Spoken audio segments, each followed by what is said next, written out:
让我们进行 Pi Network 社区教育，创建 Pi GCV 支付易货贸易，邀请更多人加入 Pi 网络。这些都是科特迪瓦 GCV 大使和他的团队在科特迪瓦实现的。Live TV 报道 Sheriff s'est intéressé au Pi Network, une nouvelle crypto-monnaie qui compte des millions d'utilisateurs. Et son objectif est d'initier le plus grand nombre de personnes à la finance numérique.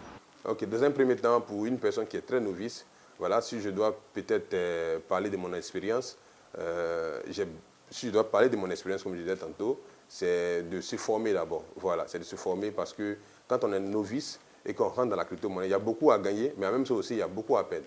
Voilà, donc quand vous êtes outillé, vous êtes formé, déjà, vous pouvez déjà exercer tranquillement dans la crypto-monnaie. Ce qu'on est en train de faire à Abidjan, c'est de permettre à ce que ce monde numérique-là, qui est en train de venir, qui est dans la finance, puisse ne pas échapper les Ivoiriens en fait.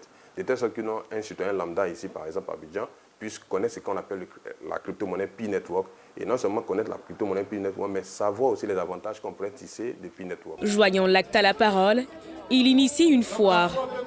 Ici, la seule monnaie utilisée est le Pi Network. Nous avons un slogan, un Ivoirien, un compte Pi.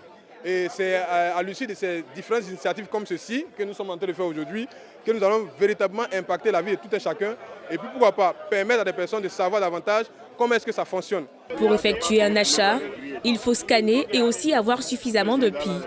Je vais prendre du poulet, sinon ces Pi-là vont me permettre de réaliser, d'investir pour finalement me prendre en charge. La valeur consensuelle est de 314 000 $ pour un Pi.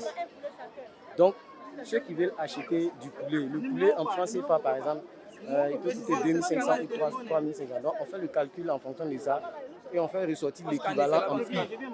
Donc, l'équivalent qu'on a fait ressortir en Pi pour les poulets, c'est 0,4 fois 0, 245 Pi. Donc, tous ceux qui ont miné des Pi sur leur téléphone, qui ont pu faire la migration et qui ont reçu les Pi dans leur wallet, ils peuvent déjà faire des achats. Pour l'instant, la crypto-monnaie en Afrique ne représente que 2% de l'activité mondiale. Et pour cause, l'accueil des pays subsahariens est très disparate. Bien que la République centrafricaine est l'un des premiers pays au monde à avoir adopté le Bitcoin comme monnaie officielle, les monnaies numériques sont totalement illégales en Éthiopie ou encore en Tanzanie. D'autres pays, comme le Nigeria, ont même interdit aux banques d'effectuer des transactions en crypto-monnaie.